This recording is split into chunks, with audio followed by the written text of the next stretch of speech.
سرکار علیہ السلام آپ کا مبارک زمانہ ہے، سرکار تشریف فرما ہے. سرکار نے جب ہجرت کا حکم ارشاد فرمایا نا بھی ہجرت کرو، اب جب سرکار نے ارشاد فرمایا تو ہجرت کرنا کیا ہو گیا تھا؟ ضروری ہو گیا تھا، لازمی ہو گیا تھا کہ اب ہر کوئی ہجرت کرے. لیکن محبوب نے جب ارشاد فرمایا تو ایک بندہ صحابی بارگاہ مصطفیٰ میں حاضر ہوا.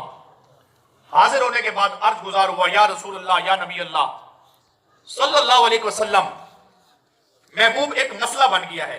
توجہ ہے نا سارے عزیز، ایک بار باجماعت آپ کو سبحان اللہ سارے سیر کے زمان حلاؤ میاں، بولو بولو پیار کا.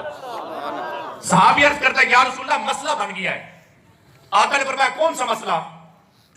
تو صحابی عرض کرتا ہے حضور آپ نے جو فرمایا نا کہ ہجرت کرو، ہجرت، تو میں ہجرت کرنا چاہتا ہوں. تو حالت یہ ہے کہ جب میں ہجرت کرنا چاہتا ہوں نا، انا ابایعک الی الہجرہ وقد ترکت ابوی یبکیان، یہ حدیث کے الفاظ ہیں. حضور میں ہجرت کرنا چاہتا ہوں لیکن میرے ماں باپ گھر میں ہیں، وہ رو رہے ہیں، وہ منع کرتے ہیں کہ تو ہجرت نہ کر، ہمارے پاس رہے، وہ مجھے اجازت نہیں دیتے. صحابی نے ہاتھ جوڑ کے عرض کیا محبوب آپ کے پاس آیا ہوں، آپ مجھے فرمائیں کہ اب میں کروں تو کیا کروں؟ آپ نے فرمایا ہجرت کرو، ماں باپ کہتے ہیں گھر رہو، کیا کروں؟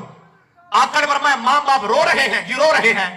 فرمایا ثم رجع الیہما، فرمایا گھر جا، ماں کی بھی خدمت کر، باپ کی بھی خدمت کر، تو ان دونوں کی خدمت کرے گا، اللہ تمہیں گھر بیٹھے بیٹھے ہجرت کا ثواب عطا فرما دے گا.